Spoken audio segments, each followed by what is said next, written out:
dans un petit village pittoresque, vivait une fillette nommée Juri, passionnée par les aventures et la découverte. Son meilleur ami était un lapin blanc espiègle appelé Loulou.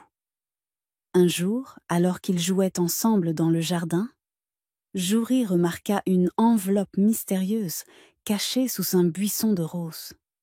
Curieuse, elle ramassa l'enveloppe et l'ouvrit délicatement.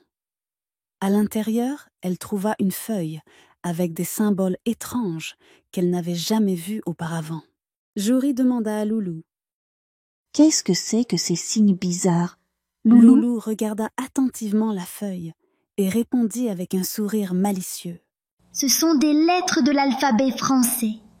On dirait qu'elles sont dispersées un peu partout autour du village. Tu veux partir à l'aventure pour les retrouver toutes jusqu'à la lettre G. » Les yeux de Juri brillèrent d'excitation. « Oui, partons tout de suite. Ce sera amusant d'apprendre ces nouvelles lettres. » Ils commencèrent leur quête en se dirigeant vers le grand chêne au centre du village. Accrochés à une branche basse, ils trouvèrent un petit pendentif en forme de lettre. Loulou s'exclama. « Regarde, c'est la lettre A. En français, elle se prononce comme dans le mot ami. » Juri prit le pendentif et le rangea précieusement dans son sac.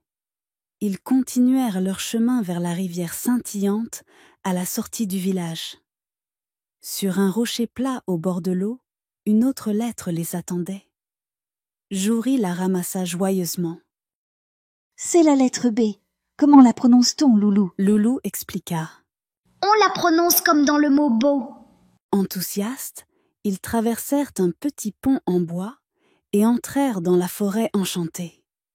Au pied d'un arbre couvert de mousse, une feuille dorée portait la lettre C. Juri demanda. « Et celle-ci, Loulou ?» Loulou répondit. « C'est la lettre C. Elle peut se prononcer comme un K dans cadeau ou comme un S dans cerise, selon les mots. » Intrigué par cette découverte, Juri continua son exploration.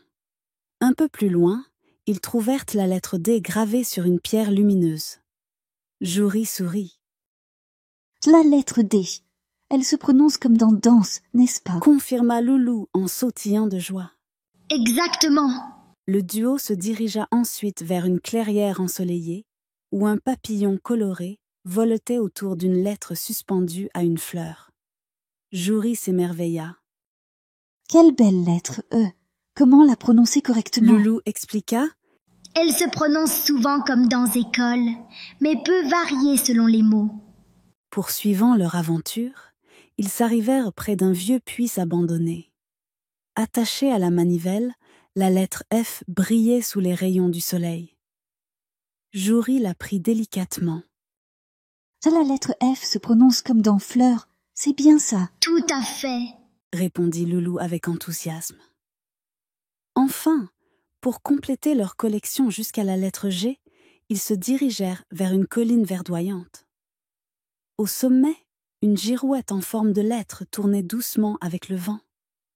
Juri s'exclama. « Nous avons trouvé la lettre G. Comment la prononcer, Loulou ?» Qu'elle se prononce comme dans gâteau, ou parfois comme dans girafe selon les voyelles qui la suivent. Ravis d'avoir rassemblé toutes les lettres jusqu'à G, Juri et Loulou rentrèrent au village, fiers de leur découverte. Juri partagea son aventure avec ses amis, leur apprenant les nouvelles lettres et leur prononciation. Cette journée fut le début d'une série d'aventures éducatives pour Juri et Loulou, explorant les merveilles des langues et des connaissances, tout en s'amusant et en apprenant ensemble. A comme dans ami, B comme dans bébé, C comme dans chatte. Chantons tous, c'est vraiment sympa. D comme dans doudou, E comme dans école, F comme dans fleur. Les lettres sont un vrai trésor. G comme dans gâteau. Et maintenant, les amis, il est temps de nous dire au revoir. J'espère que vous avez apprécié notre aventure d'aujourd'hui et que vous avez appris quelque chose de nouveau avec nous. Si vous avez aimé cet épisode, n'oubliez pas de vous abonner. Nous avons plein d'informations intéressantes et amusantes à partager avec vous.